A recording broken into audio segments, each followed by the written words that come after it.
I'm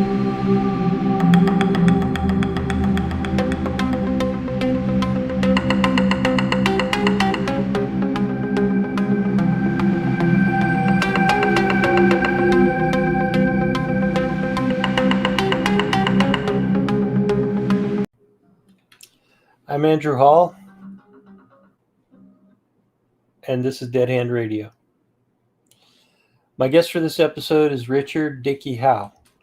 Dickie is a physics teacher, a student of the Cold War and nuclear weapons, and a post-apocalyptic survival expert. He's also currently working on a manuscript of his own about a post-apocalyptic world. Though his book and what it's about is unknown, maybe we could talk about it some on this program today. I first met Dickie on Twitter a few years ago. He and I are both part of a post-apocalyptic fiction group, unofficially dubbed Post-Apoc Twitter. Members of that group includes authors, artists, filmmakers, podcasters, and fans of the genre. We hold an event every Friday called PostApocFriday, where participants share posts based on a theme of the week related to the post-apocalyptic genre. For the next 90 minutes or so, my guest Dickie Howe and I will be talking about nukes, fallout, and the aftermath. Welcome to Dead Hand Radio, Dickie. Good evening, Andrew. How you doing? I'm doing great. Thanks for being here. It's morning on this side of the world, but I get it. It's you guys are 8 hours ahead of me, I believe. Yep. So how are you doing, man? How are things in the UK? Is the weather there relatively hot, or is it still cool? It's actually where I am today. It's been actually a fantastic day. It's been really nice and warm. We're building up for a bank holiday tomorrow, and hopefully it's going to be warm as well. So we should be having a good weekend. Very cool. We have Memorial Day tomorrow here in the States. We're celebrating the remembrance of our fallen warriors and people who served the country. And so it's a holiday for us as well. Now, you've been in the UK your whole life, and you grew up there, right? Could you talk a little bit about what it's like? Go ahead. Sorry. Yeah, I grew up in the 70s and 80s. So obviously that's my period of history. Surrounded by the Cold War from the very beginning. My father's Navy, ex-Royal Navy. So I grew up with that as well.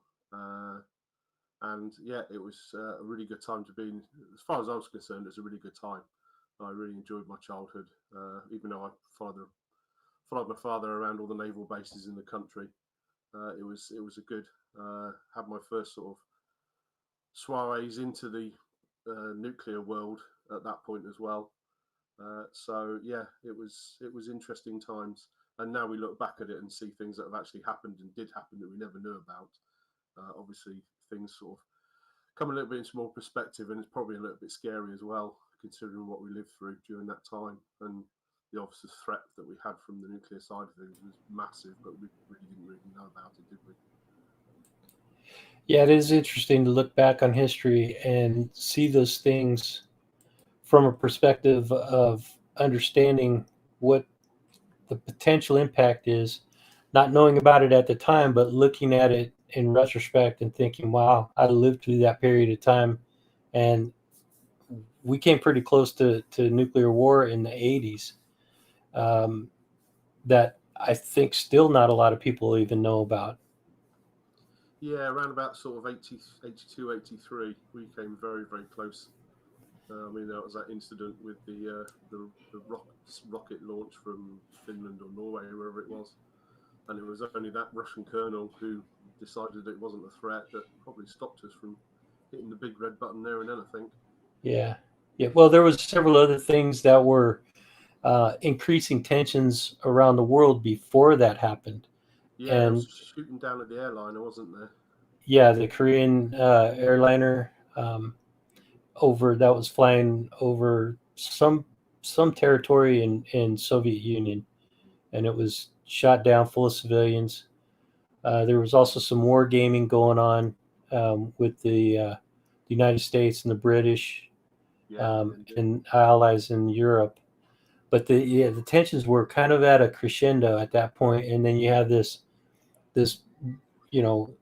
what was was it a satellite launch, or was it a or sounding rocket or something like that. But it was a misidentified missile launch, yeah. And if it weren't for, I think it had something to do with the sunrise was setting off the sensors, giving a false alert that indicated a launch. Luckily, one Russian officer had enough sense to realize if the Americans were launching a first attack, they're not going to just send out one rocket, And he said, we're just going to have to hold our breath and wait. And I mean, he turned out to be a national hero, averting Cold War or averting nuclear war, but very few people actually know about that story. Yeah, it's quite frightening when you think about it, with the period in history we lived through. Absolutely, I totally agree. What was your first memory of when you realized that there is a potential for nuclear holocaust between the Soviets and the allies of the West? Obviously, when I was younger, it was the films that came out, and probably a surprising film, but I'll talk about it in a minute. But I mean, my first real sort of thrown into that area was when I was at middle school. I lived around Portsmouth, obviously Portsmouth being a primary target with the Royal Navy base there, and various other establishments around it. We were walking to school, and for some unknown reason, all the sirens went off, and this was about 9:30 in the morning. And of course, this caused massive panic throughout the school because all the teachers heard all the sirens going off, and it was a massive thing around where I lived. All of a sudden, the 4-minute warning, as they called it, went off, and nobody knew about it. I must have been about 11 or 12 then, I think, and that was my first sort of inkling of there is these things out here that could happen. I didn't know anything about it. I was too young, but it was the first thing I noticed for that one. It was the panic on some of the teachers was quite evident that day, and it sort of seared into my mind. I think that did. So quite harsh one coming into it.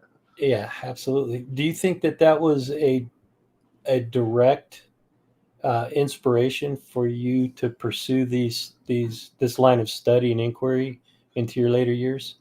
I guess so, but I mean, there was actually one film that really did it for me. And I know everybody talks about Threads in the UK and The Day After and things like that, but actually the film that sort of resonated with my thinking at the time was War Games.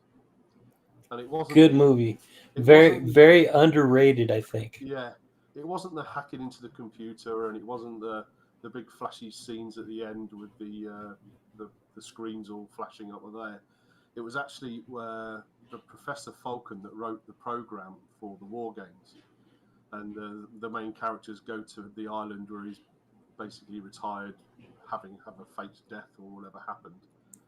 And he talks to, is it Matthew Broderick, wasn't it? Yeah. And he talks to them too about, shows a film of the dinosaurs.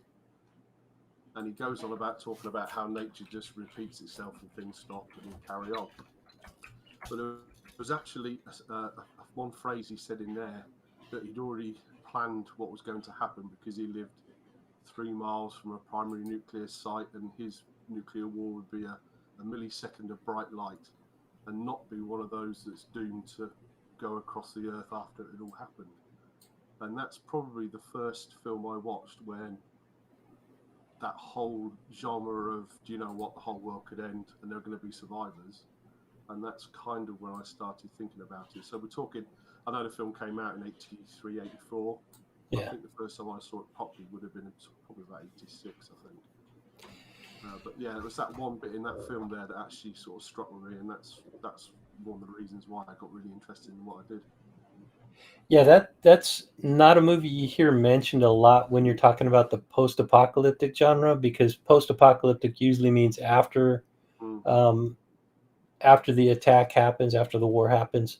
But that one was like a pre-apocalyptic film, and it talked about things that could lead up to, and so relevant, a computer, that actually leads me into a reminder. So some people who watch this program know why I called this program the Dead Hand, or Dead Hand Radio. And it's because the Soviet Union in the 80s, at the height of the Cold War, when Ronald Reagan was producing the Star Wars program, the Soviet Union could not compete with that. And their only option, or they felt their only option, was to create a doomsday device that would retaliate against the US in the case of a first strike. And they called it Operation Perimeter, or Project Perimeter, and the nickname for it was the Dead Hand. And it was literally a doomsday device, a doomsday program. Now, whether or not it actually did exist or not, there's no hard evidence. Okay, there's some witness testimony, there's some documentation that talks about it, but it's still kind of it's kind of an unknown if it really did exist. Have you ever heard of it? Yeah, I've heard of the perimeter and the dead hand, but whether or not it existed, I'm not sure. We're kind of getting into sort of Doctor Strangelove territory, aren't we, with that one? Yeah, but this is Yeah. this is Doctor Strangelove came out in '63 or '66, '64, somewhere in there. Yeah. But this is not a single bomb that could irradiate the entire world. This is a retaliatory computer system that kind of similar to what the War Games was based on. Yeah. And this would, if there was a launch or a first strike from the U.S. that wiped out the leadership of the Soviet Union, then their computer, so-called perimeter program, would take over controls of their nuclear arsenal and launch everything.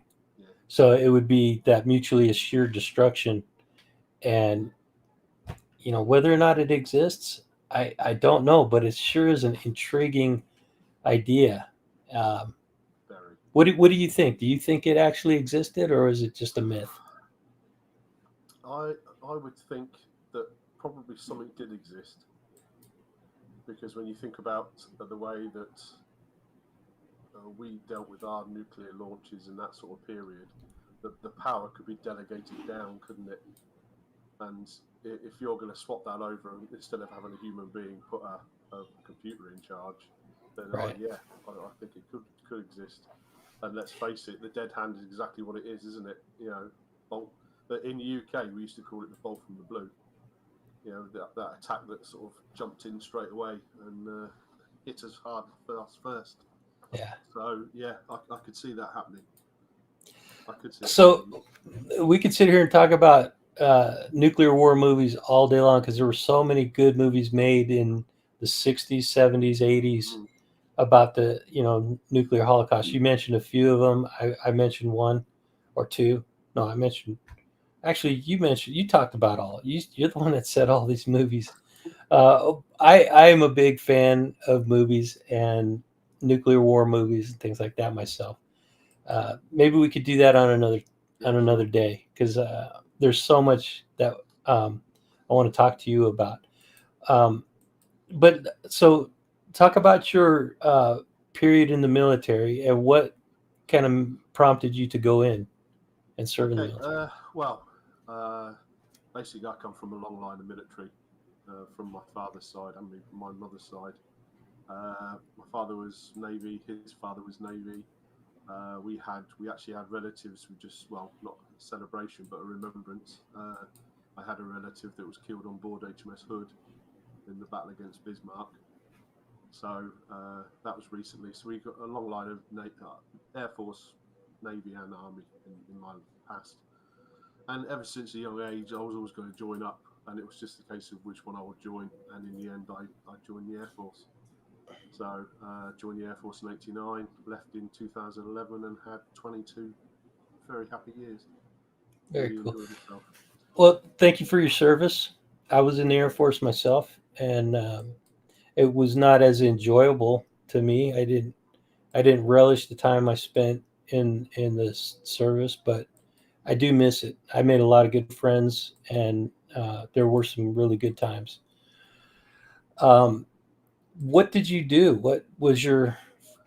So basically, my basic job was a policeman. So military police, we want to call it. I specialised later on as a counterintelligence guy. That's another story probably.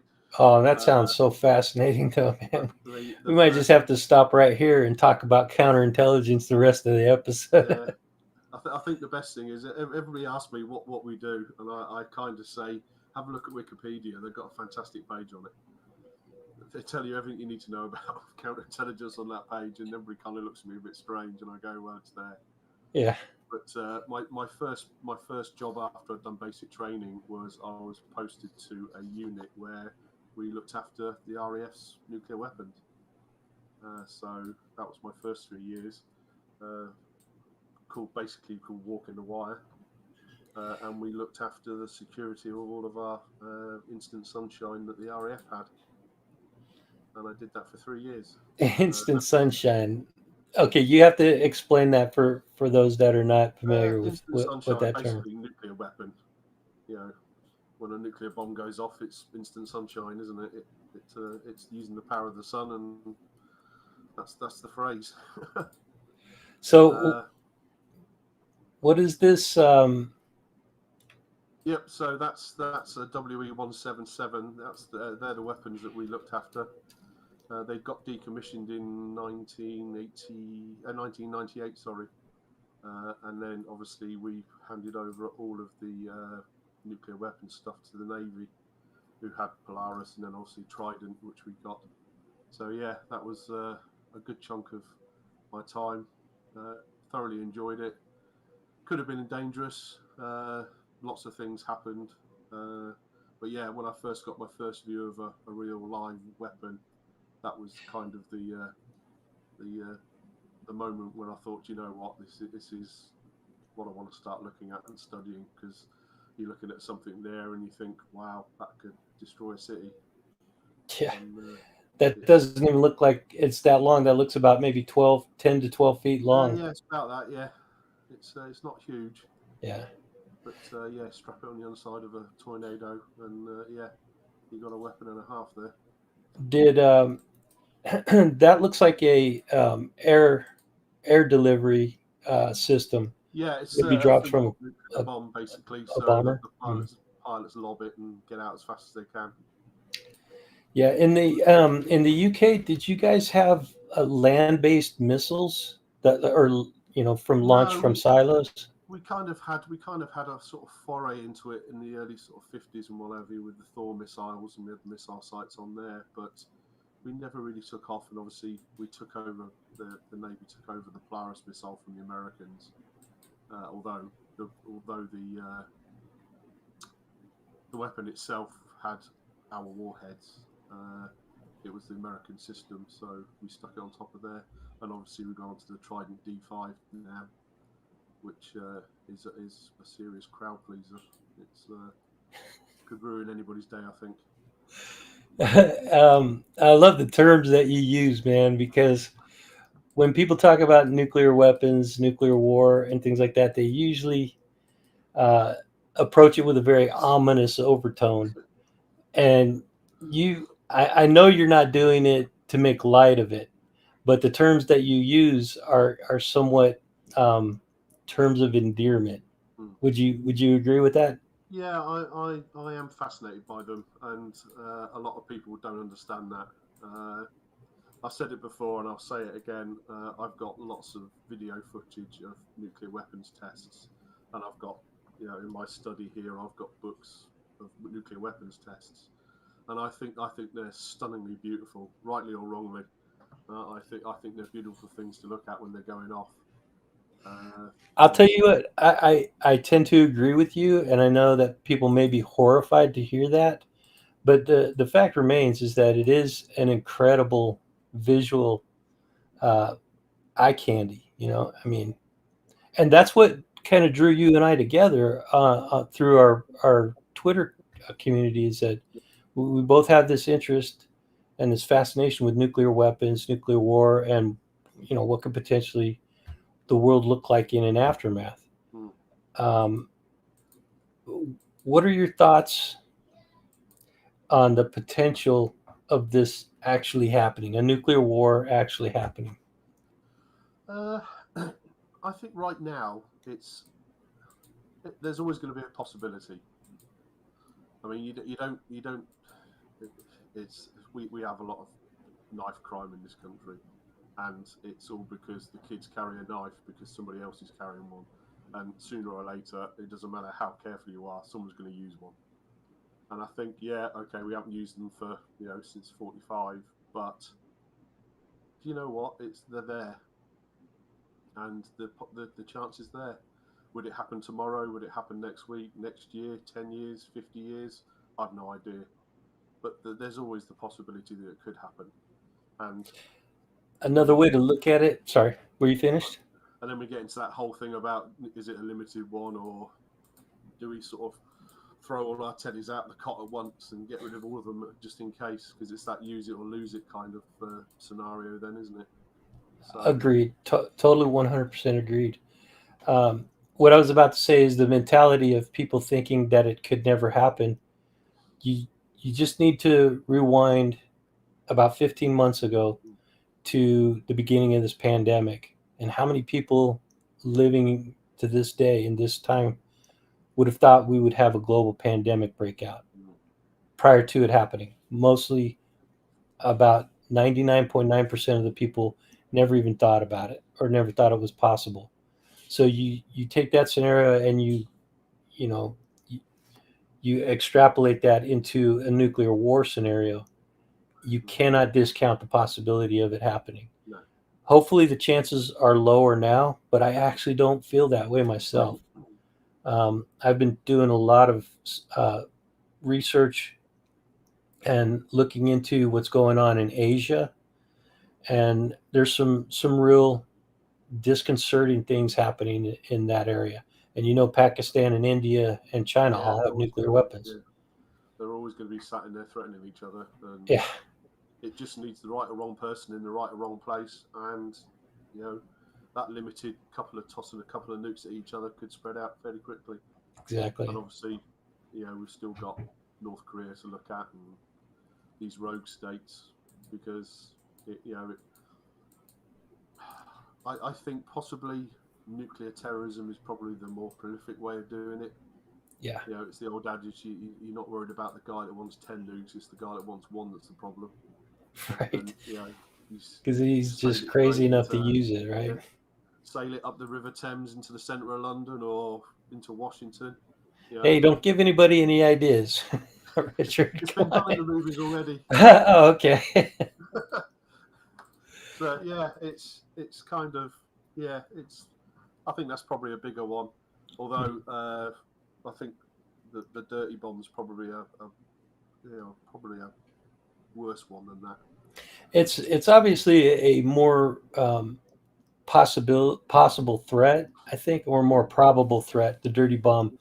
But the amount of damage and destruction that could happen from a dirty bomb is very uh, um, local. Mm. It's not going to affect. It's not going to collapse an economy. It's But if you going put it in the right to place, it's in the right possibly place. It possibly. could I cause mean, some. they blew up the world financial centers in New York, and it didn't collapse our economy. So it would have to be. I mean, I have not put that much thought into it, but a dirty bomb doesn't scare me as much. Mm. Now, obviously, if it went off in my town, in my city that I live in, Mm. it's going to suck. I'm going to be pissed. I don't want it Yeah. to happen, but I don't fear that as much as I would say um, a rogue state like North Korea, or if Iran gets their hands on a nuclear weapon. Um, or I think to me the scariest scenario is what's going on between India, Pakistan, India, China, and the tensions there, because those tensions are pretty thick right now. Yeah, And agreed. Yeah. That scares me more than a dirty bomb. Yeah, I agree with Uh, that. Yeah. so your time in the Air Force and working around the nukes, was that an inspiration for you to study physics and to learn about Yeah, I that? mean, I was always a physics nut anyway when I was at school. So I did a lot of physics. I was one of these kids that kind of knew it and I did it, and my teachers would be, well, you got to take a test, and I'll go, why? Because you need to prove to me you know it, and I go, but you know I know it, so why do I have to prove myself? And yeah, so that's that. My education was interspersed with that all the way along, fighting back in the system. But yeah, my love for physics has sort of grown big time. It has done, ever since. And having the opportunity to study physics whilst doing my teaching degree was just like godsend for me. So yeah, that was fantastic. Uh, That's that's awesome. I want to put a pin in that for a second because I got some questions I didn't yes, right. realize. Yeah, yeah. I welcome to Dead Hand Radio, everybody that's here sharing questions in the chat. Thank you guys all for being here. Jack Ryan, Luis Jimenez, I see you in there. Thank you for showing up, man. Luis has a really popular and fast growing channel about UFOs. Rather Be Squidding, he's also a YouTuber, and I think he's a regular on Unidentified Celebrity Review as well. Um, Santa Maria is here. She's the number one fan of this channel. Um, Thank you guys all for being here. And I'm sorry that I missed your questions, Jack Ryan. I will go back and see. Let's see. Has Mr. Howe heard of the DEF CON nuclear war simulation game? Yes, yeah, I have, but I'm not a gamer. I've resolutely stayed away from that. I don't really get computer games, to be honest. It's that kind of passed me by a little bit, I think.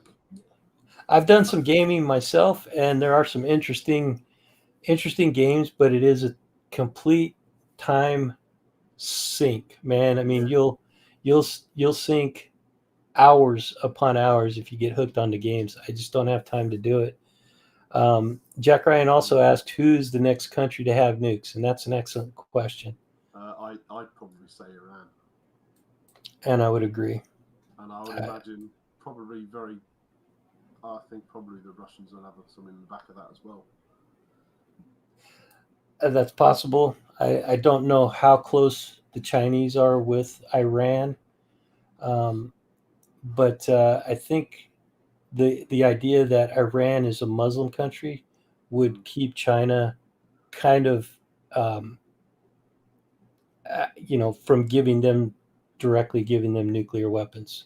Mm. That's just my opinion because the Chinese are not that fond. The Chinese government is not that fond of the Muslim, No, they're not. No. right? So yeah, I think if anything, the Russians, maybe the North Koreans, would try to get something into the hands of Iran, but they are actively pursuing it, and yeah, I think they're the next country that's going to get it, Mm.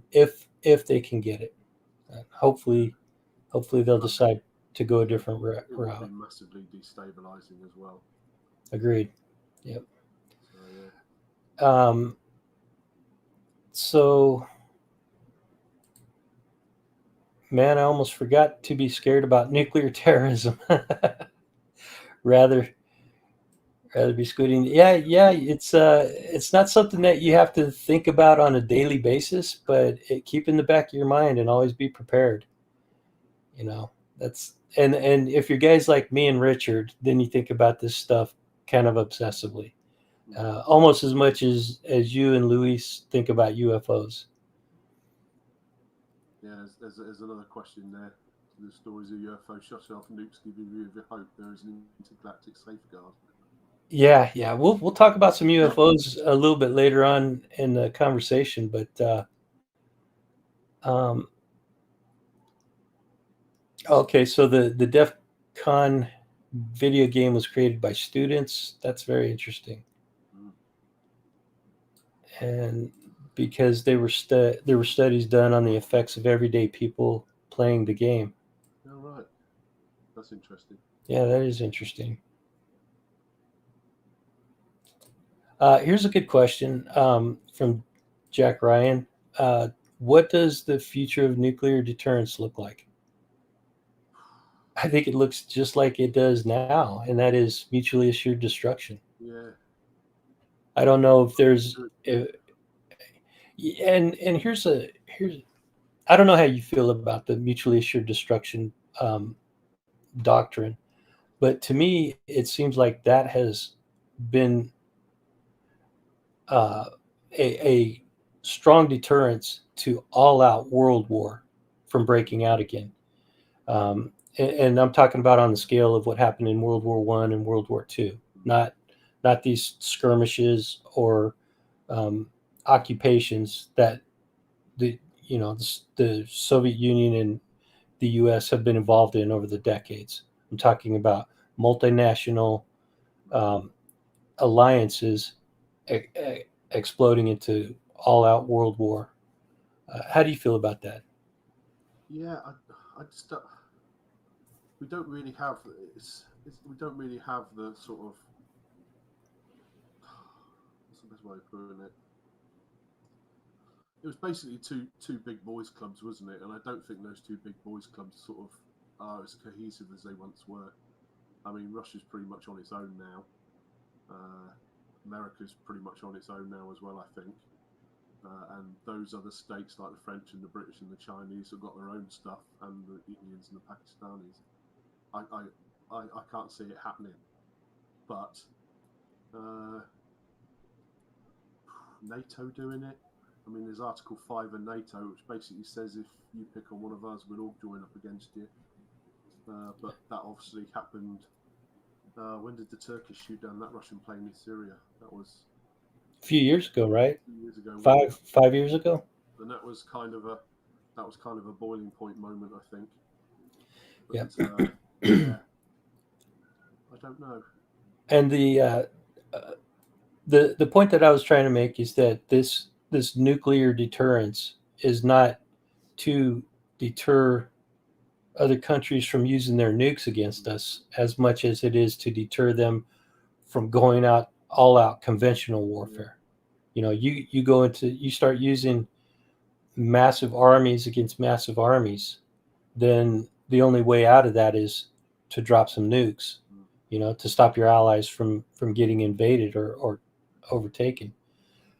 And that's been the biggest deterrence to mm, all out conventional war. And that's in my opinion, and that's yeah, just from me studying this topic for so many years. I don't think yeah, it's right. I don't think it's the best option, but it's the best option we have available, in my opinion. mm, yeah. I think you're probably right there. Yeah, but I don't agree with that, man. I think humans should be able to elevate above that and not have to worry about countries going to massive war or other countries invading each other. Mm, I think we should evolve past that. That's my hope. mm, Thanks for that question, rather. Oh, wait, or Jack. I think that was Jack who asked about the nuclear deterrence. And rather asked how many countries need nukes for mutually assured destruction to totally work. Would total proliferation be good in some ways? Absolutely not, man. The fewer number of countries that have nukes, the better. If everybody had nukes, look, I'm going to let my guest try to take a crack at a question, man. I've been talking too much. no, I think it would be bad. I think it's a boys' club that needs to be kept under control. I mean, one of the studies that came out a few years ago was the 100 bomb war, and just what would be the results of a 100 bomb war across the world, and they still came out with the same thing. It's going to kill 2 billion people at least, and it's going to Wow. plunge the world into a nuclear winter for I think it was up to 6 years. I think they mentioned. So having more people on the block with those weapons just gives somebody else the reason to want to use them more, I think. So yeah, I don't think total proliferation would be a good idea. At least at the moment, we have some control over it, albeit just with the five big boys at the club. Yep, I agree. So one more question, then we're going to get back to our actually rather be squidding. Good points. Personally, I think everyone are rational actors. Total proliferation is good if everyone was rational. But are they rational actors? That is the big question, right? Um, I've just moved oh, my mic okay. closer to. Yeah, Jack Ryan asked if you could get closer. Is that better? Is it? Yeah, that is better. Um, Jack Ryan says, kind of a weird question. What are the questions no one is asking? Where should the focus be when it comes to dealing with nuclear problem? Where are we dropping the ball? So the nuclear problem being the fact that we have nuclear weapons at all. Is that the nuclear problem that you're referring to, Jack? And while he's responding to that, how about if you talk a little bit more about how you got into teaching physics? That's an interesting Yeah. topic. So came out of the Air Force in 2011. Did a bit of consultancy work, as you do, being a security guy. And then we had a special program here called Troops to Teachers, and basically it was putting ex-forces into the classroom, rightly or wrongly. Obviously, the backlash was the wrong thing, because you're going to have sort of trained killers in the classroom. What's going to happen with the children? And obviously that isn't the whole reason for it. But basically I went onto that program, and after gaining my degree, that was me in the big outside world of teaching. So it's a second career for myself, and physics obviously was the one that just jumped straight into us.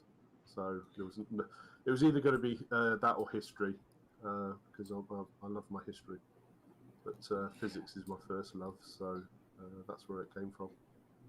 That's very cool. You can decline to answer any questions, but Jack Ryan asked, "Where do you teach? Is it I teach, well, where I am at the moment is kind of the Midlands in England, so Lincolnshire.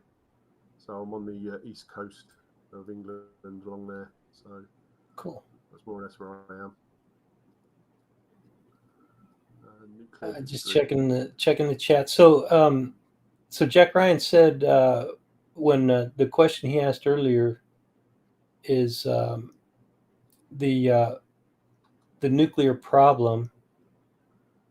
Um, where should the focus be when dealing with the nuclear problem? The overall uh, problem of nukes. So it's tough to understand exactly what he's asking, but maybe you can kind of speculate on what he's talking about.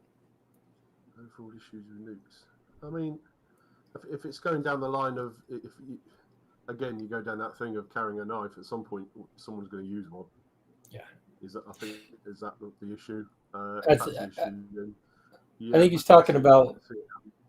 So the question is where should the focus be on dealing with that problem, the problem of having nukes, of the potential of using the nukes.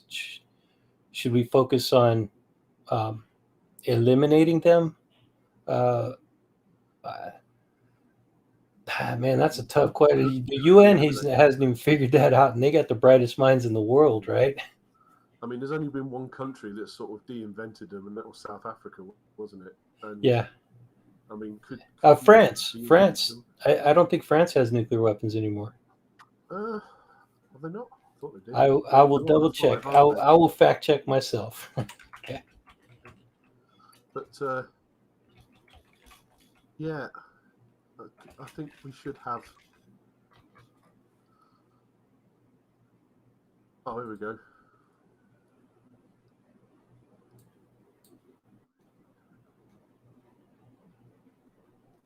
Oh, Yeah, actually, yeah, France does have nuclear weapons. yeah. I thought, because the French also were the ones that perfected the neutron bomb, weren't they?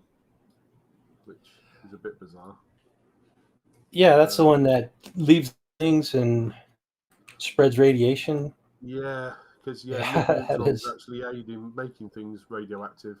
Yeah, that's a bad one. So yeah, it was kind of. I think that was one of the war plans the Russians thought about, wasn't it? Of getting over Europe, was basically explode these things over the top of an army, kill them all off, and then when the radiation disappears fairly quickly, you just roll straight over the top.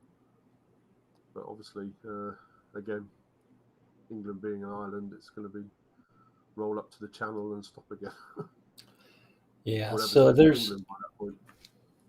there's only a handful of countries that have them now, and there is a concerted effort to scale down the number of nuclear weapons in the arsenals of those countries that do have them. And I think it's just continuing on that path, slow and steady, is the correct course of action, in my opinion. Because We had if you have a country like the Russia or America or even Great Britain completely eliminate their arsenal, that leaves them kind of vulnerable to their adversaries, and that creates a situation where that adversary could then bully those countries without the nuclear weapons. So if you have one country that has nukes, then they're the big guy on the block. They got the big stick, and they're going to go around pushing their weight on everybody that that they want to. So if somebody has nukes, somebody else has to have them to counterbalance that problem. yeah. That's an interesting topic, though, man. I mean, we could sit here and talk about that for weeks because they literally do that in the United Nations. They talk about nuclear proliferation all Yeah. the time. Uh, those are interesting things to study. If you guys want to go down that rabbit hole, I And suggest it's you. it's a huge rabbit hole, that is. Yeah, yeah. Uh, so this may be a question that I've already kind of, or you've kind of already answered, but um, the the whole idea of studying nukes and looking into that stuff has been almost a lifelong endeavor for you. But what do you think is the where it actually started? Uh, I think probably because obviously the incident when I was at middle school, that was the thing that was like, I was obviously, I went home and I went, oh, this happened, what was it all about? And I was told that, and then obviously some of the again, it's going down the film culture. You know, the 80s, we had The Day After from the States, we had Threads from England, and when they came out, that kind of put things into perspective, I think. And that's probably they're the sort of the films that I watched. But like I said, the main one was War Games. You know, I watched that, and that whole, you know, it's better off to die and to wander the wasteland afterwards, and that kind of that really sort of struck me. And that's the bit that really sort of, well, hang on a second. Obviously, if people are going to walk afterwards, then there must be a survival rate, and that's what I got interested in. Cool. And then obviously I went down the British civil defence route, which was quite big in this country up until the 80s. But you know, we had some civil defence plans, and I don't think they would have worked because they didn't really sort of counter what was going to happen. I don't think Would those actually be defense plans, or would they be considered more of a duck and cover type of a yeah, plan? more of a duck and cover. I Yeah. mean, it's the when I started studying the post nuclear survival stuff, and obviously you can go onto eBay and buy tons and tons of stuff. You know, and there's tons of stuff coming out from the 80s now. The civil defence regions got shut down in the early 90s, and people have kept hold of stuff from that, and they're getting in there. And I think the first thing I bought from that was, it's actually sat next to me, it's the Bakelite bowl and spoon, and it was issued by the Ministry of Food for post attacks feeding the survivors, and they only made about 1.5 million of them. So for a country that had sort of 50 million people in it, they weren't expecting many people to live. Yeah, that is wild. It kind of put things into perspective for me, and then it snowballed from there. To be honest, as soon as I got my teeth into it, I carried on and on. It carried all the way through my teenage years, and obviously joining the Air Force and having access there as well.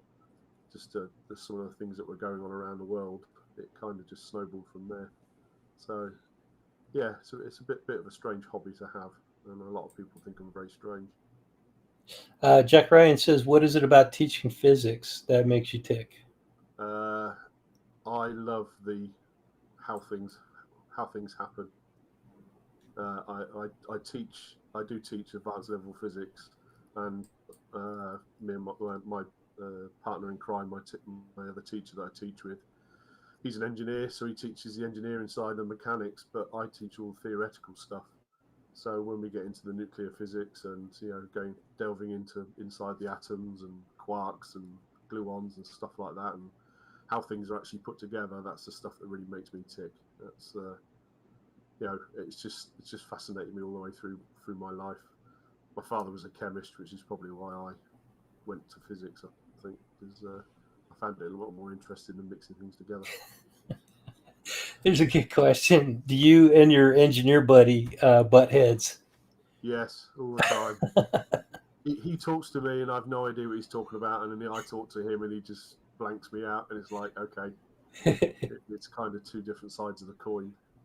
Oh yeah, Jack, we're gonna ask as many questions as we can, man, because you guys have some great perspectives and insights, and it really makes the conversation more fun when when you guys do ask questions like that. The only thing that we're gonna ask is that personal questions about Richard and his life. Just keep those kind of on the minimal. Um, but yeah, the physics stuff, I could see how passionate you are about the physics. And, honestly, this UFO stuff that's coming out right now, I think is getting more and more people interested in physics. Yeah. Because if you hear Lou Elizondo, Chris Mellon, all they ever talk about is we don't understand the physics of how these things do what they do. And once we do understand that, then we might be able to duplicate and create technology that can do what those are doing. Do you have any comment on that? How do we figure out how these things defy the physics as we know it? I mean, if we're talking about the physics of traveling across space, then it's mind-boggling.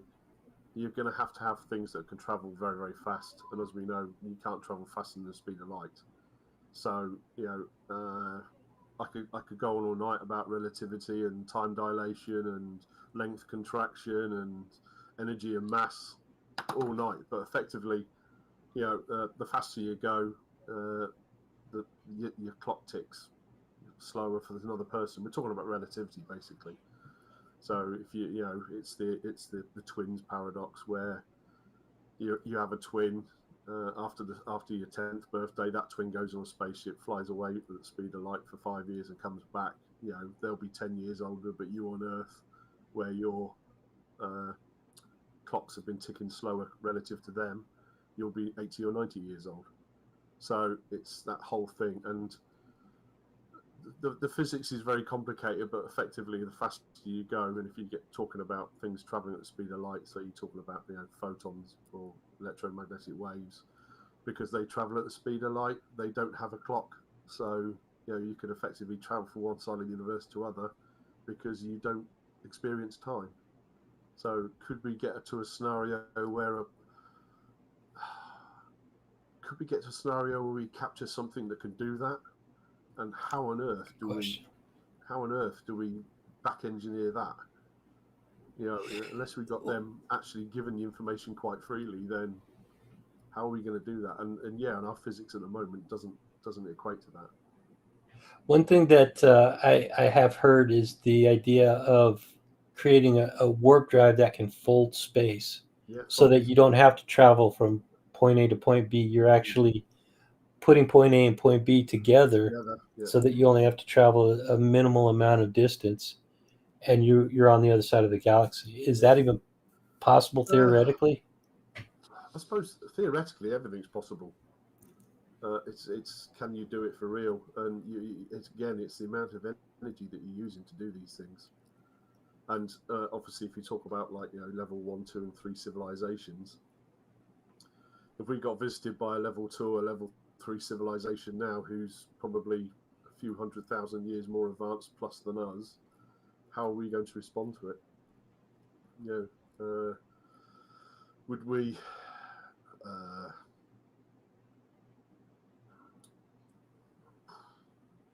How would we respond to it? Got the wheels, got the gears ticking, huh? To it, because if we see anything as a threat, the first thing we want to do is get rid of it.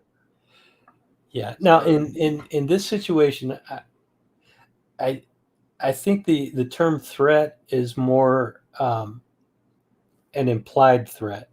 So they're not saying that these things are threatening us. They're not actively attacking our assets, but they pose a threat because they're in the area of our assets. So I think the term threat is kind of misinterpreted by most people. I don't think they're a threat to us directly, because if they were, I mean, they could potentially incinerate an entire carrier or carrier group, right? They wouldn't even need to. It wouldn't be a battle. It would be just over in a couple seconds. There was I can't remember where it's from, but someone once said the thing at the equate sort of somebody coming to this planet and destroying us to us going to Africa and stamping on an anthill. Would we do that? Yeah. You know what I mean? If they're What's the point? This way, I don't want to quote, what's his name, Will Smith, but why would they fly 90 billion light years to come and see us just to kill us? Yeah. It's. But humans might do that because that's our nature, but I don't know. Advanced civilizations, advanced intelligences that have surpassed us by hundreds or thousands of years, or even hundreds of thousands. Why would they do that? Who knows? I mean, we are going way off the topic, and we're just not even halfway through the questions I had for you about nukes.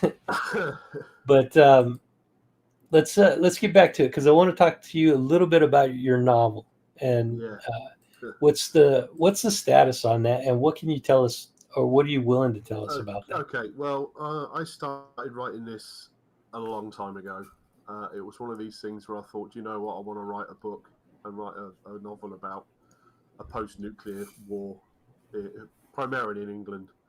And it's gone through various iterations since I've done it. And at the moment, I've settled down to where I am at the moment. I live in a town called Gainsborough.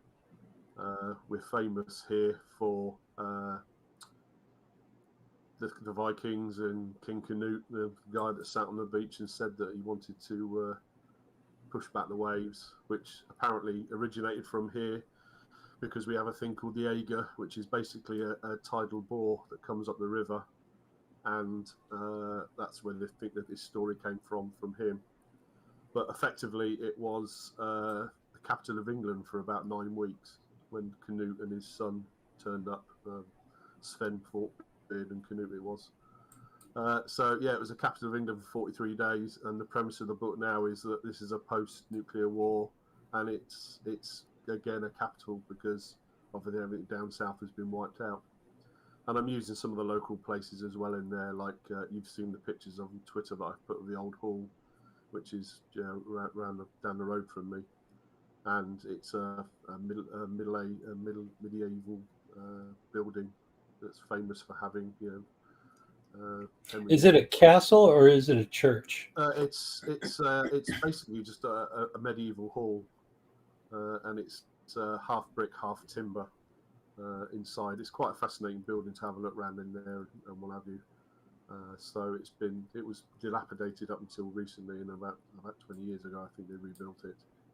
So it is really quite a nice piece of architecture here, and I'm basing it around there. So it's going to be post-nuclear set around here, and obviously JJ Shirts, which we talked about before.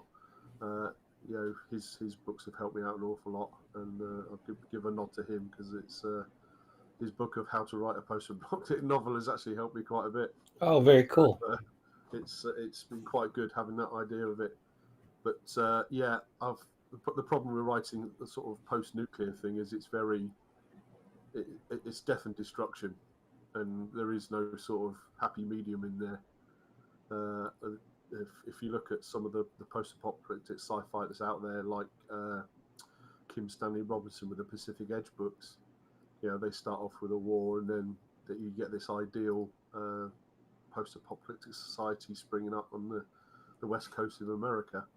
And I can't actually see myself writing something like that because I kind of know what it's going to be like afterwards. So, it's going to be it's a dog eat dog world in my side of things, and there are some characters in there which I'm growing slowly throughout it. I'm about probably a quarter of the way through it again because I stop writing and I write again and stop, and I keep doing that all the time, and then I go back and rewrite what I've written and I think that's rubbish.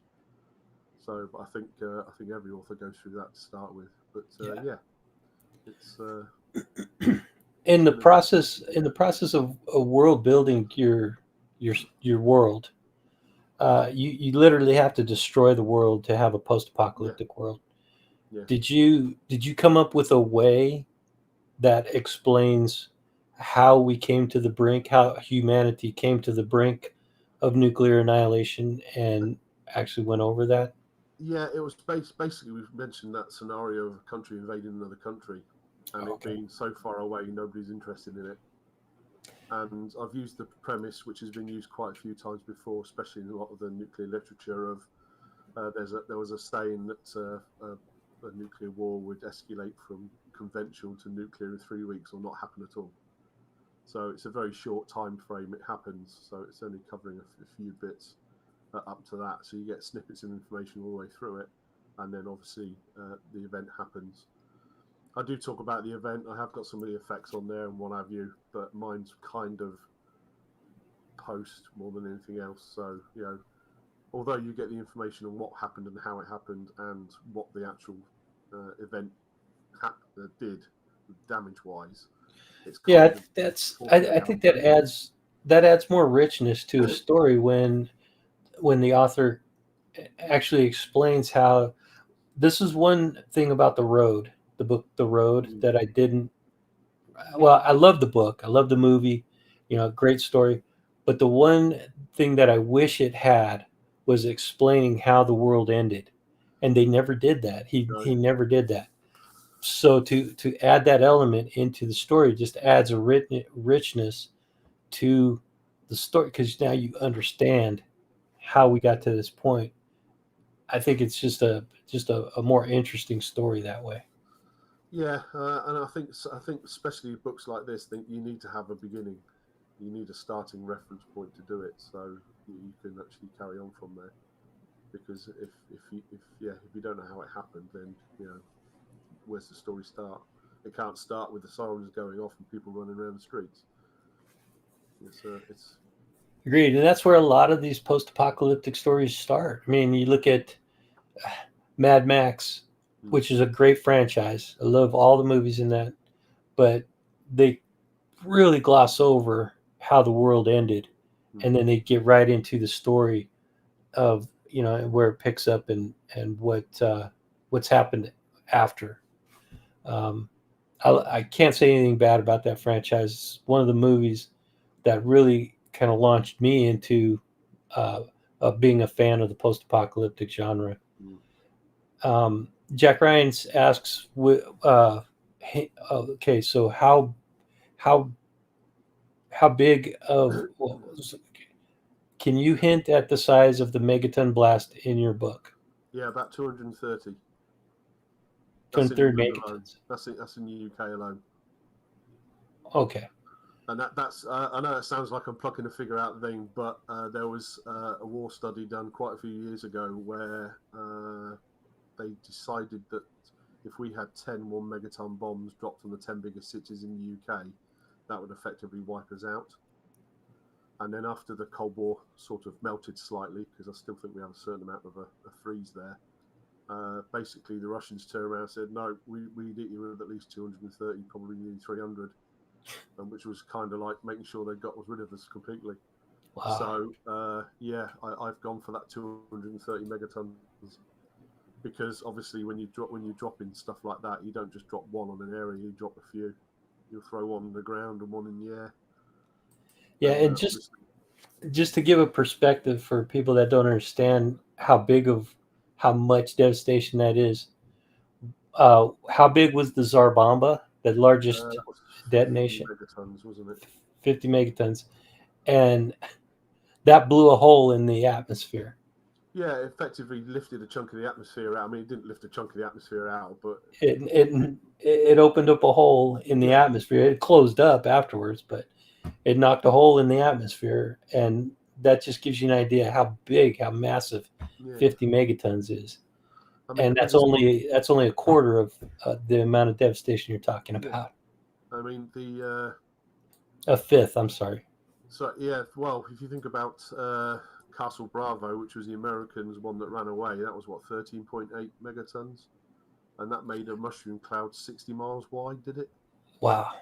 Yeah. So the power that you've got there is just phenomenal. I mean, Castle Bravo was a runaway nightmare because it was only supposed to be about 3 or 4 megatons, wasn't it? It sort of ran away with itself. Yeah. But it's a lot of damage. I mean, the old thing of there wouldn't be a window left in the UK that isn't broken is quite right. There wouldn't be. Yeah, absolutely. So it's starting from afresh on that one, I think. That's a good point. Hopefully your book is more than 230 pages, but if it was 230 pages, it'd be 1 page per megaton. Yeah, that's quite good. Thanks, Jack. Thanks, Jack. Yeah, good questions, man. You guys keep the questions coming. We'll get to as many of them as we can. So you focusing on your version of the post-apocalyptic would obviously be a nuclear holocaust. What is the scariest thing about the apocalypse in your mind? I think probably getting stuff to survive afterwards.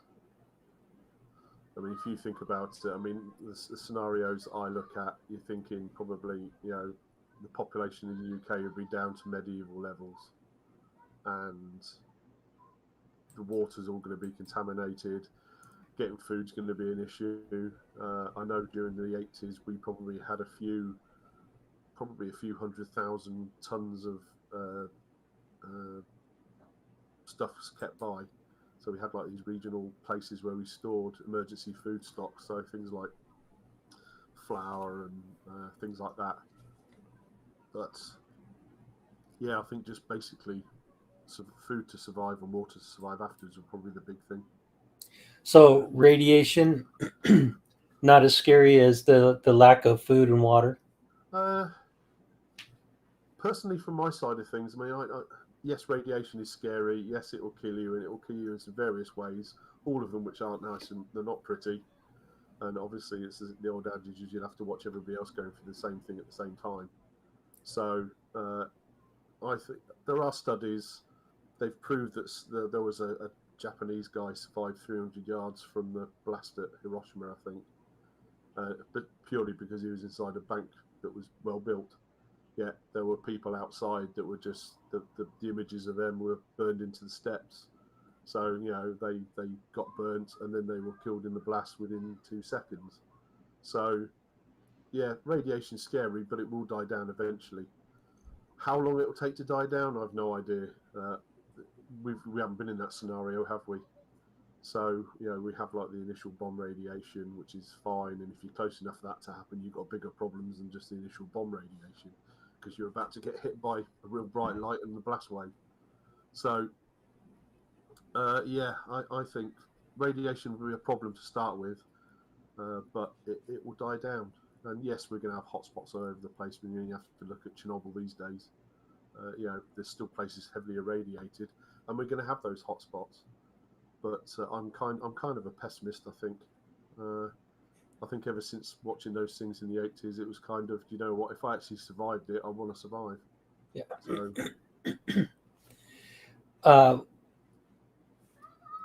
so I'm going to give a spoiler for this upcoming Post-Apoc Friday, and ask you a question based on my, because I was nominated to do the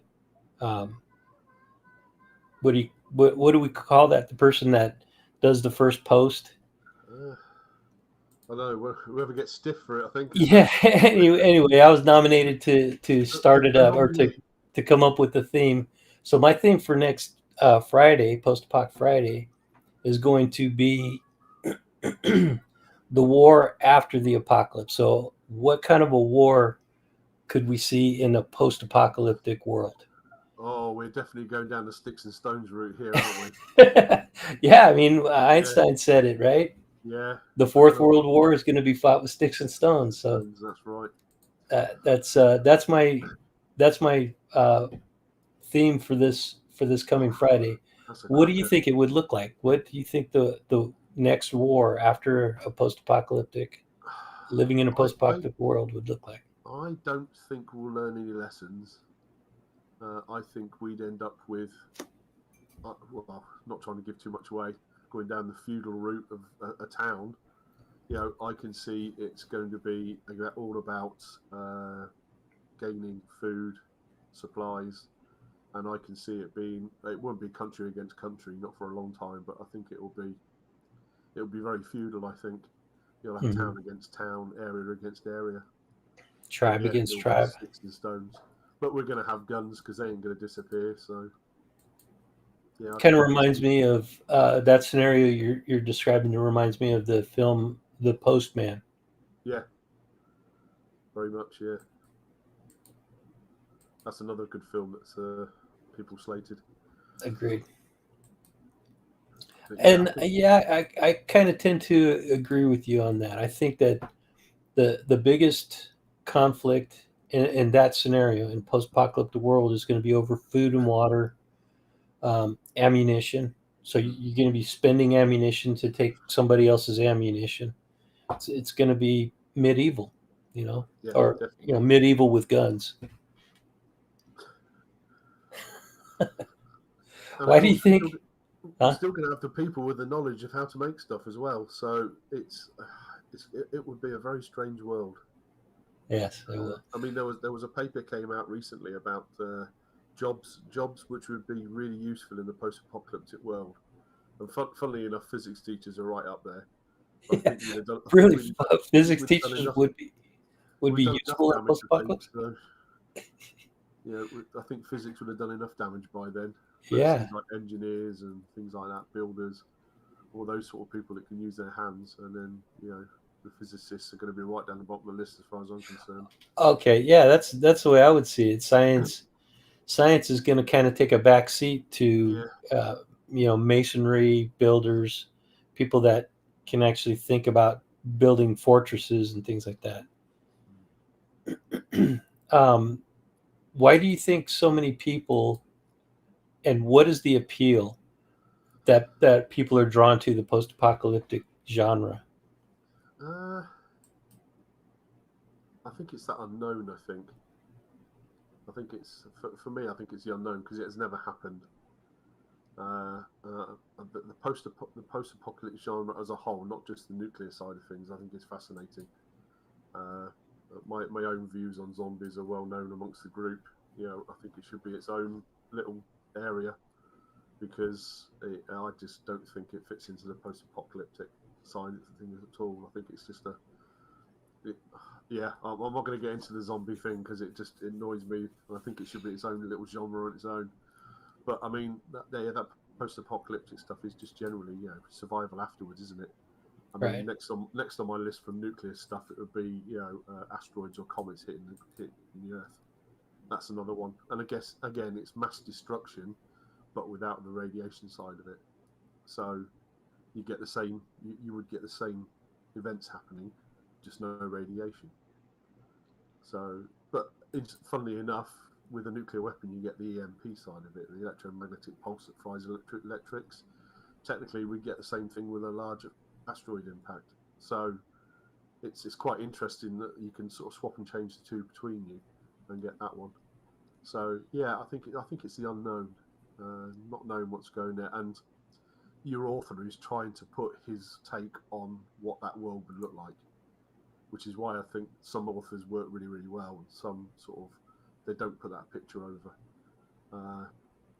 I mean, one of my favourite books is James Herbert Domain, The Last of the Rat Books, and his portraying the whole of London being wiped out by a nuclear bomb, and then the rats coming up and eating what's left. I think it's just a phenomenal way of writing about it, and he had such a way of description. It's unreal, even down to the minute details. If I could get half of the detail in that he did, I'd be a very happy man. Yeah. From the perspective of a fan of the fiction, do you think it's because it's a lawless, but mostly a lawless world where it's kind of back to the old Western times, where the yeah. Do you think that's what the attraction is for people, or? I think so. Yeah. Yeah. It's kind of the unknown, isn't it? Everybody's always fascinated with the unknown, and yeah, UFOs again. People are always fascinated by them because it's the unknown, isn't it? We don't know what they are. You're right. You're right. People are fascinated by the unknown. I think from my side of it, I mean, from my side, from when I was a kid, it was the whole destruction thing, and how do you survive that? Mm-hmm. And I now know that I'm quite a pessimist, so I kind of think that quite a few people would survive, but it's. Wait, how is that a pessimist if you think quite a few people would survive? Well, the pessimistic attitude for that, a lot will survive. That which means there's more for you to fight over later on. I see. Okay. See, I would think that is an optimistic way of looking at it. Like you have more people surviving after the apocalypse means you have more people to work together and try to rebuild society. That's, to me, that's an optimistic. But you're saying that's more competition for the resources available. Yeah, exactly. Okay, I get that. That's kind of it's going to be it's going to be who's got the biggest guns, then, isn't it? And feudal towns, and fighting wars against other towns. I can see it being happening. So since we're talking about surviving the apocalypse, nuclear apocalypse specifically, how do you think surviving a nuclear apocalypse is different than surviving a natural disaster type of apocalypse? Well, obviously the nuclear side of it is the radiation side. That's the biggest. I mean, radiation frightens everybody. You can't taste it. You can't touch it. You can't see it. You can't. It's all around us now because we have background radiation. But it's this thing that's not there, but it can kill you. And if you go down the things of looking at radiation sickness, it's not a nice way to die. So it's quite strange that it's different. And it's a man-made thing as well. It's not as if it's a natural cause. There would be a person at the end of the line that would be the cause of it. And I think the survivors, that's one of the things the survivors would have to think about, because who did push the button, who did it first, did the Russians first strike, did the Americans first strike, did they use them to get rid of them before they get hit themselves, or was it just all lost in the post on the way, so to speak, and everybody just launched at once? So it's a bit strange. But. Yeah, agreed. Jack Hetfield, thanks for joining us. If a nuke went off, how many of his neighbors and friends would be calling you for advice? Not many, probably. Is that because they wouldn't make it past the initial? Well, it's where I live. We're surrounded by RAF bases, So, the first thing you want to do is stop somebody else's warfighting capability, isn't it? So, obviously, around here, the chances are that, there'll be an awful lot of stuff goes up around here without us even knowing about it. But survival, I imagine our town's got quite a few old. The house I live in is quite an old house, so it's quite sturdy. So I've no doubt that unless we were really close to it, then we'd probably survive quite a bit. And if I had the chance beforehand to prepare, then I'd be making myself a shelter, and I'd survive it. But neighbours and friends, again, you're giving them advice to save them just to come competition later on. Is that the right way of thinking about it? If you're prepared and they're not, they're going to want to be in your place, and it's the one good thing about building a community after a Holocaust or an apocalypse like that, having a community around you gives you more protection from forces that are coming against you. But you also have to feed all of those people. You have to shelter all of those people. Are you a lone survivor or are you a community survivor? And I think communities are going to fare better than the lone survivors. Yeah, probably, but I think I'm probably a lone survivor, I think. And that sounds really bad, but I think I'm probably the lone survivor. I'd be the wanderer, I think, that goes from town to town. Probably getting kicked out of most of them or shot. The Book of Eli. Yeah. That type scenario, yeah. That's a great movie. I do have a bow and arrow. I do archery, so I'm halfway there. Right. Yeah, you can do some hunting and a little bit of foraging yeah. Do you how much in your book have you thought about how much of the plant life would survive in the nuclear after the nuclear winter? Would there be any plant life? Well, the biodiversity would disappear completely, wouldn't it? I mean, if we lost the ozone layer, then the ultraviolet radiation is going to burn most plants. So it's going to be sort of greenhouses time, I think, isn't it, more than anything else? I think the ozone layers. If there was a major attack across the world, then the ozone layer would disappear, and that's going to cause much problems, later on down the line. But we're talking 10 years plus, probably, for even consider starting the plant stuff and what have you. So you would basically have to survive on your own devices. Maybe if you figured out a way to grow some plants indoors, and protect them from that ultraviolet, you could survive. Or you'd have to resort to cannibalism, right? Because the animals wouldn't be able to survive. No, I mean the breakdown in sort of food chains would just be massive. And would they start eating each other? Probably. Yeah, I think that would happen relatively quickly myself. Yeah, I mean, if you've got to survive, you're going to get rid of the lame, sick, and dying straight away, aren't you? Because you wouldn't want to waste resources on them. So, sad though it seems, I think not just the UK. I mean, across the world, I think if that sort of scenario happened, I can see cannibalism come into the forefront.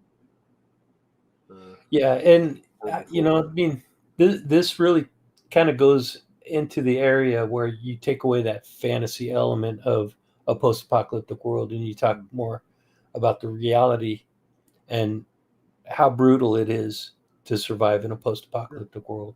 But I mean, to survive, more than likely, people are going to have to compromise their moral, their morals and their ethics, and all that goes out the window. And you're basically back to your primal instinct of survival: kill or be killed. Exactly. Eat or be eaten. And it does become the law of the jungle then. Right. Yeah. So Jack Hetfield asks, that's a great question. Where's the worst place in the UK if a nuke goes off? Now, let me caveat that, because that depends on whether you want to survive and live in the post-apocalyptic world, or you want to be, one of the first casualties and not have to worry about what comes after. Yeah. Well, the worst place to be is right underneath it. Doesn't matter where it is. If you're right underneath it, your whole life's going to be a real bright light, and that'll be it. Lights out. But worst place? Near the cities, I would imagine. Cities, yeah. Stay away from cities, I would say. Obviously, they used to make a joke about, UK was America's biggest aircraft carrier. The amount of American bases we have here, we still got them, but they're not as big as they used to be. So yeah, it's going to be. UK is the world's largest aircraft carrier because it's an island. Yeah, just the 60s, 70s, and 80s, we had so many American bases. Obviously we had Greenham Common and places like that that had the ground cruise missiles, and that put us on the map quite substantially, I think, when it happened. Yeah. But anywhere near cities would be a bad idea. A lot of people will say go to Scotland, which is fine, but then again, you think, where do we keep our nuclear capability? Up in Scotland, because Faslane is where we keep our nuclear boats, and it's where the Americans have theirs at Holy Lock as well. So if you're going to attack a place, you're going to want to hit a place where they have the nuclear boats, the submarines. Yep. They're gonna first target military installations. Primary targets are going to be nuclear weapons storage facilities and nuclear launch capabilities. And those are primary. And they're going to try to take out your conventional capabilities to defend against an invasion.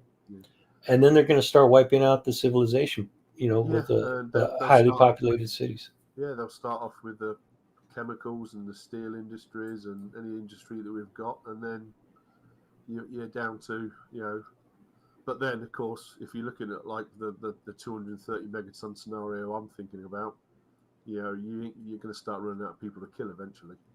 Yeah. So, where do you draw the line?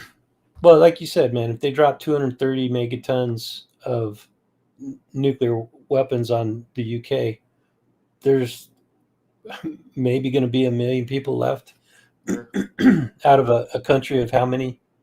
What do you have? About 50, 60? 65 million-ish. 65 million, yeah. Jeremy Meador, a friend of mine who's just on another podcast with Carl Vibe, dropped by, said, "Hey, Andrew, Carl's show just ended. I thought I'd come by on here and catch up with the interview today." Thanks for dropping by, Jeremy. We're talking about nukes and surviving in the post-apocalyptic world. It's been a fascinating conversation. And we're really just getting started, but we're about to end here. And I'm going to have to extend this to another episode because Richard just has too many interesting things to talk about. How much longer do you want to go, Richard? I don't want to. Yeah. Okay. So we'll go. We'll go until. Oh, my family's probably going to get angry with me. We'll stretch it out to about 1:45. Is that fair? Another 20 minutes. Another 20 minutes. Cool. So, so Jack Ryan says Ireland will have the last laugh in that case, and yeah, you might be right because I don't think they have a lot of nuclear or military capabilities over there.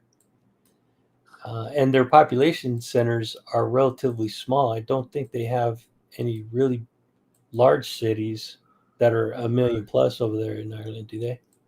Don't think so. I mean, the only place big enough would be probably, obviously Dublin, but that's. But Belfast, it's got shipping, hasn't it? So. Oh, that's true. Target. I don't know. There you go. I mean, where I live around here, we got whole docks. We've got Grimsby docks, Immingham docks. So we got quite a bit of infrastructure around here that could quite easily be taken out if they wanted to. How much of the population do you think would be in an all-out nuclear war? So mutually assured destruction type of all-out nuclear war would survive the initial blast, and then a year later, how many? What do you think the world's population would be? Say we're almost at 8 billion right now. Yeah. I'd say probably cut it in half, definitely. because you think about it, most of the cities are going to be primary targets, and the primary targets will get taken out. So that would be. Are we talking about a year out? We would still have 4 billion A people. year out, we're probably talking. I'd say probably 2/3 of that would be taken out. I reckon probably across the whole world, you probably have 2 or 3 billion people probably left over. At least at least probably 2 billion would die in the initial exchange. Would you agree with that? Within a week, 2 billion people are no longer in existence. And then you've got the survivals that are scrapping, and we talked about what they would have to resort to survive. That would whittle down. I mean, people would be dying of starvation and I think we could. Yeah, I think probably you could probably wipe out 2/3 of the world's population over the course of 10 years after that. Because it's going to take a long time to clear the atmosphere. And once the atmosphere clears, the ozone layer is going to be gone. So you're going to have higher rates of cancer coming up then. So right. It's right. Yeah, I can see it. And plus, you got the next generation. I mean, they covered this in the movie Threads a little bit, that the next generation that's being born is going to be born with birth defects. Yeah. And the inability to reproduce and what is it, to reproduce, what is it, man, when you carry on the next generation? I can't think of the word for that. Proliferation. Well, proliferate the human race. The inability to do that is going to continue to decline. Yeah. And sooner or later, the population of the world could be down to medieval levels, right? Or even lower potentially, because the inability to grow food. You've got areas that are heavily irradiated that you can't grow food. Yeah, and of course the fewer let's get down to the animal side of things. The fewer amount of breeding pairs you have, the less chance there are of having kids. So if people don't breed, for the sake of a word, then the population is going to fall off drastically. I mean, they've already seen that. If you think about the super volcanoes around the world, I think is it Lake Toba in Indonesia that erupted 70,000 years ago, and they've already proved there was a bottleneck in the human population then. And some people seem to think that the human population was down to a few thousand breeding pairs at the point, which is basically the minimum amount to be able to recover from. So if you put that scenario into a nuclear war, then it's a frightening thought that the next population could be killed off purely because people aren't having babies. And you've got all the birth defects as well. Yeah, that really takes out the romanticism of the post-apocalyptic genre when you start going down that road. Yeah, I mean, it's a lot of this thing about killing people for food and stuff like that. Yeah, you're going to need this to survive yourself, but at some point you're going to have to start breeding. Yeah. So what? So for those people who do want to survive and actually do survive the initial exchange, the world has collapsed. What's the one thing that survivors need to focus on? Food and water.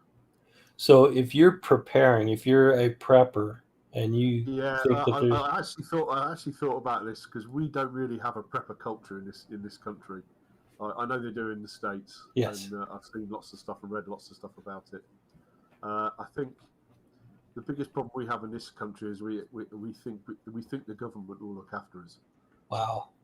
I think that's one of the things. I don't know if I speak for the whole country because obviously I don't, but I know looking at our civil defence stuff and post-apocalyptic survival feeding, I mean, they talk about ministry stew, which quite honestly sounds absolutely disgusting. It's basically a bit of meat, crushed barley, water, and boiled up for about 4 hours, and then that was what they gave you to live on, and that's what the government was going to give you to live on. And it's kind of frightening when you think that people happen to survive on that. But again, when you go down to like the 80s with, you've probably heard of our Protect and Survive pamphlets. They could have Protect and Survive. It was, there you go. It was one of them. Oh, that's cool, man. That's a real booklet. As it says on the bottom there, it says this booklet tells you how to make your home and nuclear safe possible. Okay, it's quite funny. It tells you how to make a toilet out of a chair. It has this ideal nuclear family of man and woman and 2 kids. How to make an inner refuge, how to make a shelter in your house, what to stock it with. Although they tell you to have 14 days worth of supplies, but they don't tell you where to get it from because everybody's going to be doing the same thing. So it's quite strange that I think that sort of scenario still is there now. I think, but we all know that things collapse fairly quickly if something big happens. So the chances of them coming to help us is pretty slim to nothing. So, now, in some scenarios, like a natural disaster, where there is a potential for recovery and the government is not collapsed, it's okay to prep for 2 weeks to 4 weeks because help will eventually come along. yeah. But the scenario we're talking about is the complete collapse of civilization. Is there any possibility to prepare for that level of apocalypse? I don't think you can. Yeah. I honestly don't think you can. You're going to have those people that rise to the top. You always do. Yeah. You're going to have those that give up straight away. We're just talking about the survivors now, aren't we? So, you're going to have those that survive it and sit there and go, well, that's it. What's the point? You're going to have those that survive that will want to survive. Yeah. And they'll do everything they possibly can to make sure they survive. And then you're going to have the middle ones that will be sitting there, happy to be led. And I think that's where you get into the feudal system again, where you'll have towns popping up and one town will be bigger than another one and they'll have something the other town wants. It's around here is tons and tons of farmland. So if the farming survived the post-apocalyptic side of things and survived further on down the line, who's going to do it? You're going to want people to do it, so you're going to need that middleman that's going to work for food. Yeah. And that was the mantra all the way through the civil defence for us. Effectively, what you were doing was you were keeping people alive to work for the government. Be that getting rid of bodies, getting rid of rubble. That's what it was for. And that's where these things about ministry stew came from, because it was just give them a bit of bread and a bowl of stew, and that was it. Yeah, and that's the one meal a day that's supposed to sustain people while they go out and rebuild from the rubble. What about the lone survivor, the lone wolf? Is it possible to have a bug out bag where you can head up to the hills and try to ride out the worst of the worst? I don't see why not. I mean, there's lots of people say they've got like an emergency bag. I know when I was in the States, when we were in California, it was kind of, you keep a bag with your stuff in it just in case there's an earthquake. And that's sort of, okay, fine, give you enough for a couple of days. But, what's going to happen further on from that? So, could you? I mean, there are plenty of places in the UK where you could hide out. There's plenty of tunnels and mines and things like that. But again, you're going to have to do it surreptitiously because people will talk. If for some reason I suddenly decided to dig a big hole in the back of my garden and put a fallout shelter in the back of the garden, people are going to know about it. Yeah. So you can't keep things quiet. The other problem with the lone wolf survivor is there's going to be competition. There's going to be hundreds or thousands of people that think that that's the way to go, and they're going to be flooding into the forests or off to live off the grid, and you're competing with all those people for the natural resources that are left. So you're going to have to be prepared to do what you have to do to be able to keep your resources to yourself. Effectively you'll be carrying what you can carry on your back. So yeah. and that scenario will be played out all over the place, I would imagine. So let's bring the mood back up to a little bit more of a lighthearted conversation before we end this thing, and talk about what is the likelihood of a post-apocalyptic world happening because of a nuclear war. We talked about that a little bit, but um, Yeah, I'd really like to kind of wind this down with talking about is it actually even possible? I mean, is it a remote possibility or is it a strong possibility? I. It's a possibility. You're never going to turn around and say it ain't going to happen. It's like that's like I said with the kids with knives. Sooner or later someone's going to pull a knife because they've got a knife on them. It's not because they want to protect themselves. It's because they've got the ability to do it. Will it happen? It's like I said. Will it happen tomorrow, next day? A week, a month, a year, 50 years? I've no idea. I'd like to think. I mean, it's like that old adage that cooler heads would prevail. I'd like to think that would happen. I'd like to think that people would step away from the edge before it happened. But again, you'd have to have the right people in government. And I think it was U.S. Air Force there was a personal reliability program. You know, What program? the personal reliability program, where anybody that worked with nukes, basically, they were looked at and made sure they were mentally and healthily fit to discharge their duties. Correct. But you don't actually got the guy in charge doesn't actually take the test. So you got all the X's and crosses and I's, T's, and everything else dotted, but the guy in charge with a button is still the guy in charge with a button, no matter what happens down the line. Yeah. So, the right person's got to be in there, and like that got the Russian officer, you got to have that person who's quite willing to turn around one day and say, "Do you know what? It's not happening." Yep. But the problem you have with that is there'll always be somebody who can replace him who's going to say, "Yes, I'll do it." So Yeah.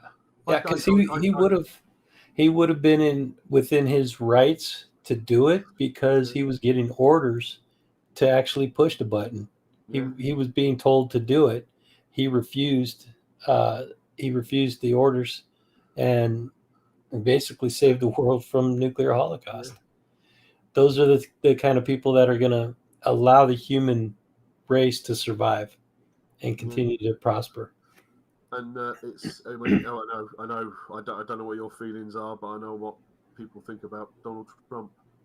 Everybody thought he was a nutter, and he could have his finger on a button, but would his generals allow him to do it? It's that kind of thing, isn't it? It's that scenario. So I don't know. It's people think about things differently in a stress situation. So I'd like to think probably cooler heads would sort of prevail at the end, and it wouldn't actually happen. Yeah. But Yeah. if you carry you carry a bomb big enough to do it, you're going to want to try one day. And if somebody upsets you, you just launch it. And the feeling is, and I think you and I share this, the likelihood of it happening is very, very minimal. It's possible, but it's not likely. And if it does happen, the the only hope is that the the people that are in charge are going to realize that okay, a minimal or limited nuclear exchange is as far as we're going to go, and that's it. So you don't wipe out the entire world, Yeah. and there's still a functioning government in each country. You don't wipe out the other country's government. Um, Well, that's the premise of another good book and a film, isn't it? The book's called Trinity's Child, but the film is By Dawn's Early Light. yeah, good book, good Yeah, movie. I haven't read yeah, the book, but yeah. it was a good Trinity's movie. Child, really, and that's basically, you don't kill the other people's leadership, Exactly. so you don't because you need someone to turn it off. Yep. Yep. So yeah, And then you need some way to organize recovery, mm. and because the grassroots is fine, but unless you have a way of managing a massive recovery effort, um, it's really going to be in pockets, and then you're going to have a situation where it's despotism, Yeah. starts to take over. Let's switch gears and talk a little bit about UFOs for the remaining 5, Yeah, 10 minutes of our time. Are you keeping up on the latest with the news in the UFO world? yeah. I just keep. I do keep an. I'm not an avid watcher, but I do find it very interesting. Obviously, coming from an Air Force background, uh, quite regularly you get phone calls from the general public saying they'd seen strange lights out and stuff like that. Obviously, we have our own little hotspots around the country as well, where we people see things all the time.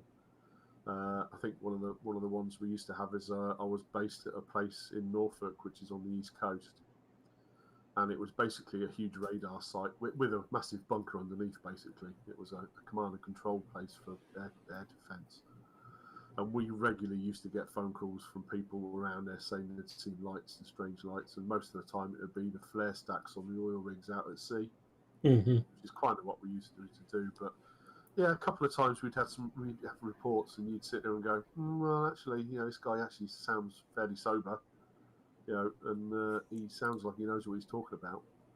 And of course, there's been the odd pilot that has sort of turned around and gone, "Well, you heard what we saw the other day." It's kind of, oh yeah, what did you see? And they talk about things that they've seen that they can't explain, and it's kind of just reported and filed upwards. I mean, obviously, we recently talked about Nick Pope, didn't we, on Twitter, who was like the UK's Mulder, if you want to call it that. Yeah. And he's written lots of stuff on the UFOs, especially when his ties things. But yeah, it's been.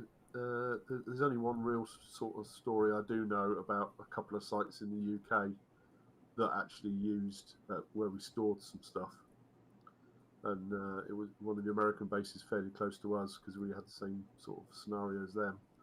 And basically, they rang up us to see if we were still here. And they kind of went, "Hi, we're just ringing to make sure you're still there." And we said, "Why?" And they said, "Well, we saw a real bright light in the sky, and we thought it was one of yours had gone off." Oh, wow. And they kind of rang up to say, just to check if we were still there. And they Wow. said that there was a light in the sky above it, and then there was a real bright flash, and it disappeared. And that was what we're talking, what, 91, 92, something like that. So yeah, we've had yeah, it's Did you guys see the flash? no, we didn't because we were all kind of sitting there looking at it because my boss at the time picked up the phone and he kind of put the phone down and he went, "That's the weirdest phone call I've ever had in my life." And it was, "Well, why? What's the matter?" And he went, "They've just asked if we were still here." Uh-huh. And it was okay. But we never saw it, but apparently they did, and they were about 30 miles away from where we were. And Wow. they honestly thought that something had happened there, and all they talked about was bright light in the sky. Yeah. And obviously, that's I thought it was early 90s, so that's the point at which we started getting this whole thing about the American Aurora projects and stuff like that, Okay. getting rid of the fast, high flying jets. Yeah. So yeah, there was an awful lot of stuff sort of came out from that sort of period from my side of things. And we did get the odd report that you did sit there and sit back and go, "Well, actually, yeah, that actually sounds quite true." And if Well, the person I'm, says, I'm "I was a pilot," you understand I, it. I want to um, save the reports that you gotten for another episode because I'd really like to drill down on some of those reports that you got, if it's okay for you to share those. Yeah, Um, the yeah, I'm trying to find a way to ask a question because we're going to have to wrap it up. But as far as the current day situation, and there's a report coming out, um, that's by our Department of Defense, that's going to be available for Congress, and then it should be available to the public. Part of it is going to be available to the public in June. yeah, They're expecting that it's just going to be a preliminary report, and they're going to extend the deadline for 6 more months. Um, there are more and more videos that have been released and made available to the public of unexplained events by our Navy. yeah. I saw the Uh, one where they were following it on a radar and then it yeah, disappeared into the sea. That was the one I yeah, watched. Yeah, I mean, it's all very interesting. What are your thoughts on this momentum about the UFO topic? It would be really interesting to see what's said and what they actually release. It would be really nice to see it. I mean, I know people talk a lot about like sightings over nuclear establishments and things like that, and it kind of makes me think that there is something out there. I mean, do I believe in aliens? Then yes, I do. Well, I've got no problems about that. There's definitely something out there. So yeah, it would be nice if it was honest and transparent. It would be nice, but it's going to be a hugely retracted document, Yeah, and they'll only release what they want us to know. So I agree. I totally agree with that. We might get some tidbits just to, like bait, yeah, just to there'll keep be a us on the worm on hook. the end of the hook just to dangle it in front of us and get Yeah, our interest. Yeah, and then we'll ask for yeah. more. So my friend Jeremy's still watching. He said, "Did you guys talk about UFOs flying over nuclear sites?" We did not talk about that. That is absolutely something that I wanted to talk to you about, Richard. We didn't. We didn't. We don't have time to go into it. I'm gonna. You know, I do this program on Sundays at 11 a.m. my time. Hmm. Um, I'm starting to book future episodes with guests. I want to get you locked in for at least a couple weeks out from now to come Okay. back on, talk about some more stuff. By then, we should have the UAPTF report from Congress, and we'll be able to talk a little bit more about that. Um, but the Nukes UFO tie-in is what drew me to the UFO topic. Hmm. I was a nuclear weapons, nuclear war history buff my whole life. The UFO topic was interesting, but it was not like compelling to me. I thought that it was mostly made up or misidentified stuff. Hmm. Once I saw that UFOs were engaging with nukes, I was like, okay, now I've really got to think about this UFO thing. What about you? Were you always interested in UFOs? Uh, yeah, I think so. It's one of those things. It's the unknown again, isn't it? Yeah, Yeah, and obviously, for sure. the one that I always remember is Rendlesham Forest. And you read the reports from the base commander and the two guys that went into the woods, and they talk about the lights, and they talk about the seeing the prints in the sand and stuff like that. That kind of sort of hits the button there type of thing. So yeah, I always thought that was interesting, and if they are definitely going to be looking at nuke sites, I mean, is it an intergalactic police? I don't know. Uh, yeah, there's some room for speculation there, but the fact is there have been sightings of unidentified objects in the vicinity of our nuclear weapons arsenals. The Rendlesham Forest incident took place near a nuclear weapons storage facility. They've been um, they've been in the area when our nuclear weapons capabilities have been tampered with. Either a launch has been initiated or launch capabilities have been suppressed. It's such an interesting topic, and really that's what drew me into the UFO topic. I don't call myself a researcher, but I'm interested in the topic now more than I have been in the past. Um, Rodrigo, thank you for dropping in. And I saw Carl Vibe up there a little while ago. Thanks for coming by, man.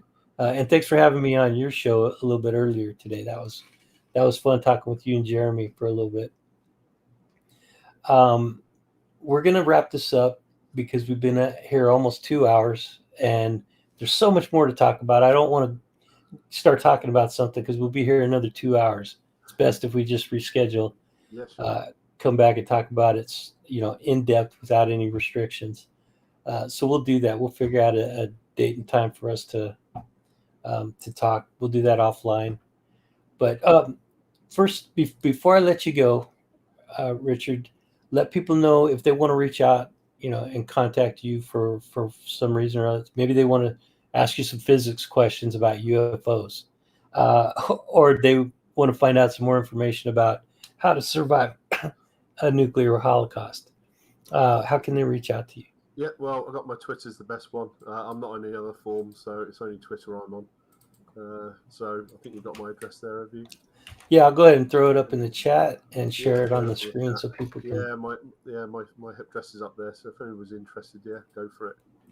There we go. You Yeah, past all the veteran stuff and all the teacher stuff that I have, then yeah, the post-apocalyptic stuff's in there as well. Yeah, and the beer stuff too. He's also a home brewer, and Richard's an interesting guy. He's got a ton of knowledge in several areas that I'm interested in. It's been far too long in the making for this to happen. I've been wanting to talk to Richard for a long time, and I do appreciate you coming on and sharing some of your knowledge with us, man. Thanks for being here. Lovely. Thanks. Cheers, Andrew. Yeah, cheers. And we'll do this again soon. Yep. And everybody in the chat, thank you guys for being here. Yep. Awesome seeing you all. Thanks for all your comments and questions. Have a good one. Cheers. Thank you.